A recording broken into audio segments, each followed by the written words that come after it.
Hello， 大家好，我係 Kathy。咁今集都想同大家講講啦，點解我哋要學靈氣？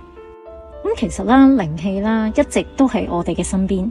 咁咧，靈氣就係宇宙啦最自然存在嘅能量，係一種高頻率嘅震動狀態。咁佢啦滲透喺空氣啦、陽光、水，甚至我哋每一個細胞裏面。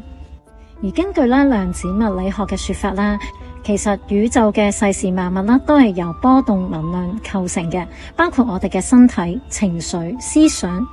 而靈氣啦，就係呢一種嘅波動之中咧，係最純正、最有療癒嘅力量同能量。所以咧，學靈氣啦，並唔係迷信，而係咧重新連結我哋本來就有嘅治癒能力。而且我哋要知道啦，宇宙嘅法則就係同頻共振。所以最重要，靈氣讓我哋更容易吸引更健康豐盛嘅人生。